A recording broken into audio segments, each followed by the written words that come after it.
How might the Denver Broncos potentially navigate the next 4 games without Kareem Jackson, who's facing a suspension from the National Football League? Plus, we answer your Broncos Country Mailbag questions on today's brand new episode of Good Morning Broncos.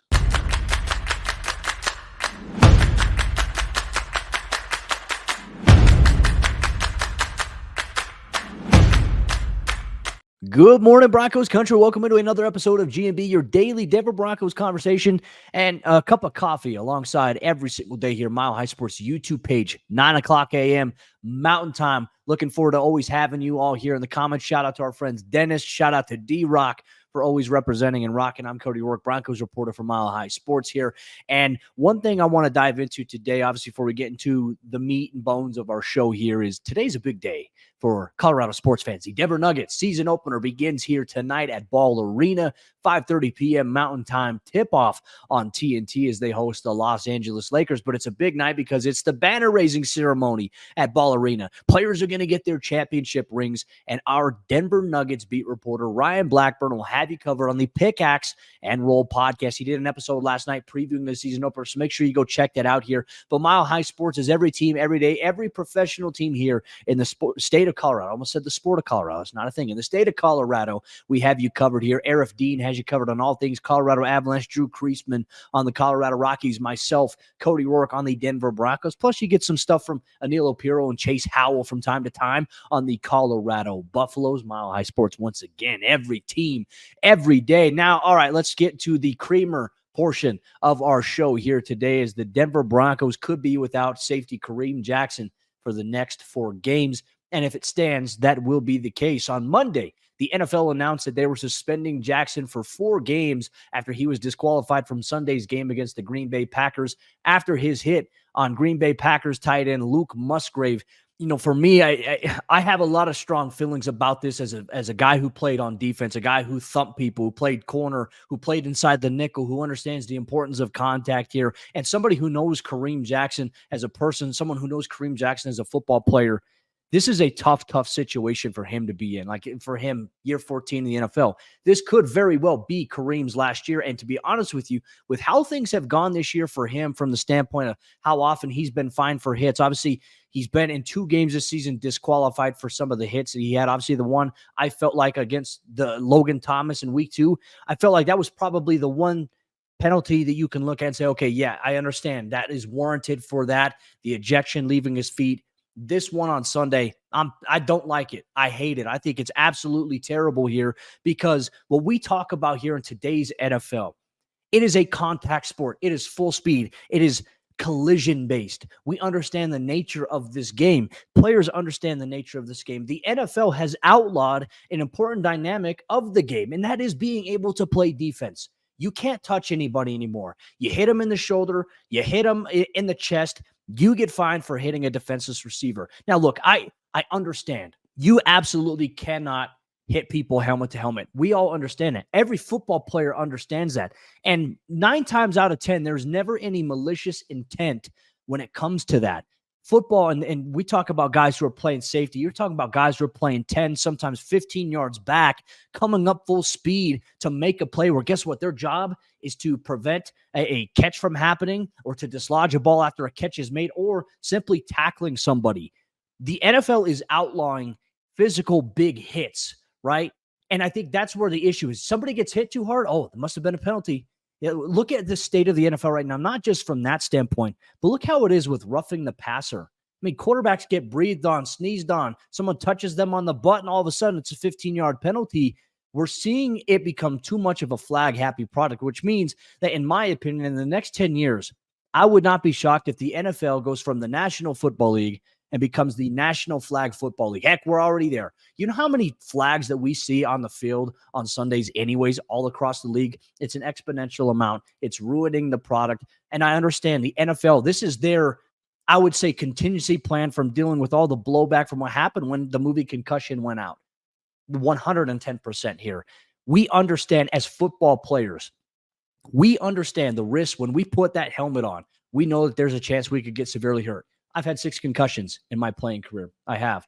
And I've had some pretty bad ones. But you know what? I never said, like, hey, if I die or if I ever have CTE down the road, I'll donate my brain to science, but I never want there to be a war on football because we already know the risks when we sign up, when we strap on that helmet, when we go out there and we play a game that we love. We know that. That's the inherent risk that we take when playing the game. And when you're talking about a position at defensive back or linebacker, defensive guys that are playing off and have to run full speed to catch, an offensive player who the rules benefit significantly more in today's game, you're going to have the instances where there's going to be contact. There's going to be helmet-to-helmet contact sometimes. But you're asking defensive players to not play full speed. You're asking defensive players to be hesitant when hitting a guy. You want to know what that does? That leads to more defensive players getting injured, right? Playing timid gets you hurt. And I think the point I want to make here, going back to the concussion portion that I mentioned, I think the NFL's response to obviously making the game safer, I think a lot of that is because, you know what, there were so many players who played years back before I was even in diapers walking around that were suffering in their day-to-day life, going through depression, having pain, having headaches, memory loss, confusion. I mean, all this stuff. And we've seen so many former players take their own lives or suffer some really negative health outcomes because of that. I understand the NFL's need to make the game safer 100%. But you know what? Eliminating tackling doesn't do just that. In an ideal world, theoretically, yeah, if you eliminate tackling, I mean, ideally, you're not going to have as many injuries. But that's not what the game is. The game is a full contact, violent collision sport. And for a guy like Kareem Jackson, who's played 14 years and is now in this year, because of some of the hits he's been fined for or ejected from, people are calling him a dirty player. I can tell you this 110% certainty. Kareem Jackson's not a dirty player. He's the furthest thing from it. He's a guy who plays hard, always goes downhill, and takes good angles, leads with his shoulder. Because guess what? How else are you supposed to tackle? You want guys to arm tackle? You can't arm tackle in today's NFL. You have to thump and wrap up and secure it. And there is contact involved. We can talk about where offensive linemen can go through and pull on a pull play and absolutely destroy, a guy who's on the outside edge or a nickel corner who's playing there and is susceptible against the run. Or we talk about a running back who can lower his shoulder on authority. I think the day that the NFL will truly die is the day where they throw a flag on a running back one day for lowering his shoulder too hard and running through someone's face, or as Marshawn Lynch would say, something else I can't say here on air here. But I don't like it.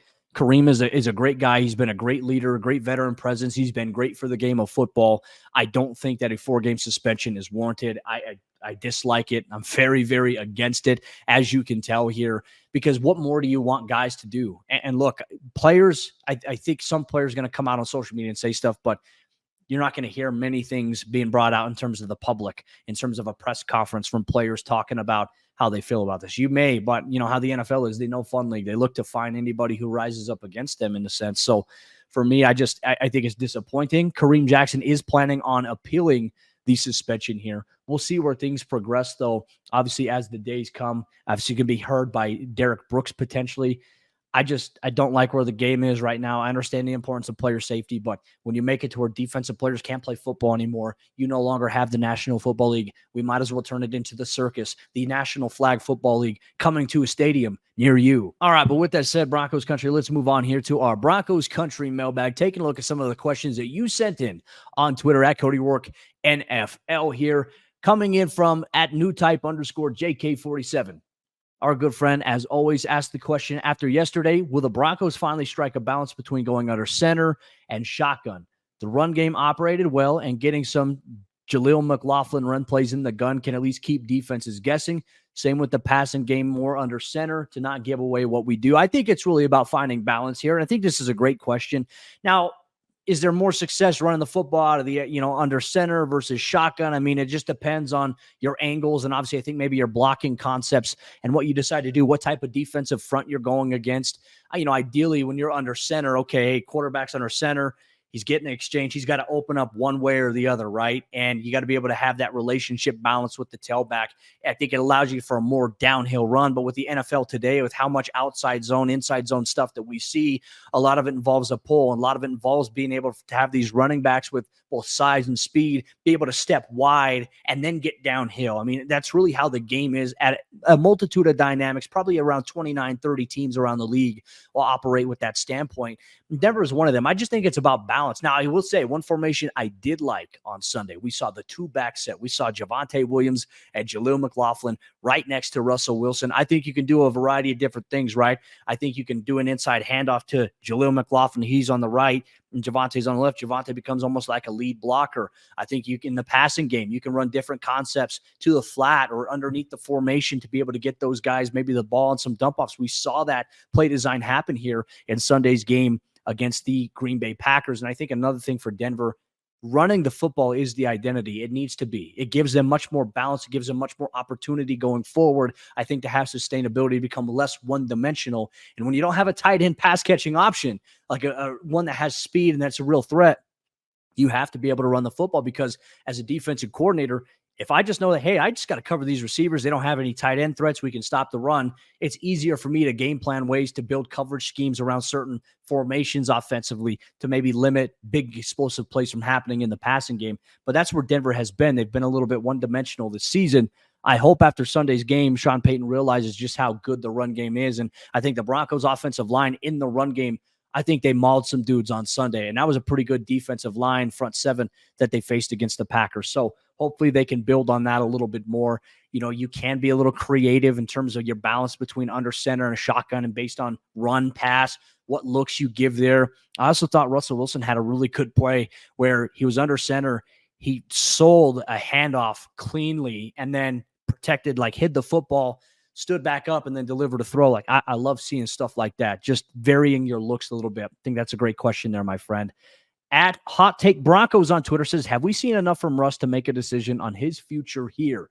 I don't think we have, and these next 4 weeks will tell us a lot. I think this is a great point. You know, I think a lot of people are especially eyeing, I think it's at $37 million, that trigger becomes guaranteed a little bit, I think in March. I think it's March 13th or March 17th of 2024, one of those times there. And so Denver, I think a lot of people, and I think Parker Gabriel of the Denver Post put out a great article over there, if you have a subscription to the Post, about what the Broncos' options are in terms of if they want to move on from Russell Wilson, or if they don't see him here in the next 2 years as their guy, what does that look like? I still think that Russ is playing pretty good football. I think he's protecting it. He didn't put it in harm's way. I think when the offensive line gives him protection, good things happen. There's going to be a big test this week against the Kansas City Chiefs. But ultimately, I don't think we've seen enough to make that decision here yet. Like, if it were up to me, and I'm kind of in the same boat as you, but just really depends on where the organization is at. And I think that maybe after this Kansas City Chiefs game, how Denver starts off, really, I think in those first 3 games coming out of the bye, I think will tell us a lot about maybe what they think about the future of Russell Wilson here in Denver. Personally, I don't think we've seen enough to make a decision on getting rid of him here, but the fan base, I mean, certain fans feel a certain way about that. I'll be very curious to see how the organization feels. I think that's a fair question that you asked there. At Love This Monkey on Twitter said, regarding the almost interception by Surtain, one interview I saw stated that since it was ruled a touchdown, the review was focused only on possession and control. If it were ruled an INT, do you think that would have not been overturned either, and the INT would have stood as called on the field? I feel like if that were the case, yes. And I think that's where the differentiation is in terms of reviews. And if it was initially called this, because we go back to the DJ Moore touchdown against the Broncos in Chicago week 4, he didn't even get that second foot in.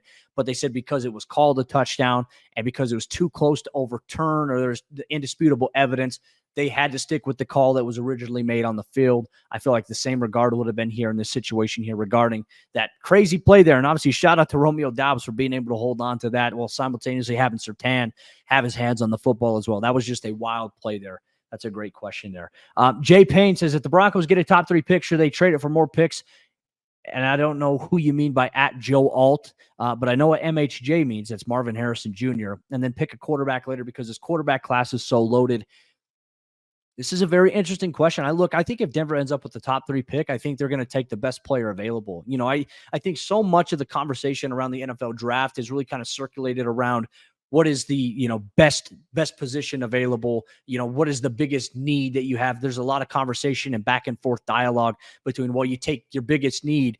Ideally, most teams don't operate with the mindset you have to take your biggest need in the NFL draft, because if you're banking on your biggest need in the NFL draft, there's never a guarantee of that. Though I would say it is probably not as costly as it would be trying to go out and address that biggest need in free agency. That's why I think a lot of teams address needs in free agency, because they go after guys who are proven, guys who have sample size in the NFL versus taking an unknown flyer on a college prospect. Even if they're a round one talent, it's hard to differentiate how they may transition. And I'm always a big proponent of saying this, and I hope as the NFL draft comes up and you guys keep tuning in and watching, I hope we get to the point where you guys are thinking the same way in a sense about, all right, when you look at the environment, is the Broncos environment for any player that's coming in at that position, the people around them, is it a good enough environment for that player to find success and to thrive? I think there's some valid arguments on both sides, whether that is the case or that isn't the case here, but certainly we'll see. And look, I wouldn't be surprised. I think you have to take the best player available at that draft in that position. And if it happens to be best player available at a position that you need, that you have confidence in, that your scouting department, and you've done enough background on a player in terms of interviews at the NFL scouting combine, you look at their measurables, and obviously you go through the background process of talking with their coaches, talking with people from years back, even their high school coaches and even high school teachers. I think that that's where you maybe get the best intel possible. And look, that's how these decisions are made. They go in on draft night. They have as much information as possible on all these prospects, and they make the best decision based on the information that they have with no guarantee, no absolute certainty that that player is going to work out for them. And that's why the NFL draft is so wild. And that's why I think putting all your cards in the basket of tank, rebuild, it's a very, very tricky challenge, because if you don't do it right, and if your picks that you do don't pan out, you are going to find yourself in a deeper hole than you already were. And I think that's where a great example, look at the Chicago Bears drafts the last 2 years under Ryan Poles. It's been surprisingly bad, and Chicago's not where they need to be right now. So everyone's talking about tanking and rebuilding, but I think you just have to play it by ear. What is the best route here for this team? What do they do in NFL free agency? How do they move forward from that and maybe put themselves in a position to be in a good spot to foster an environment that's going to be great for whoever they pick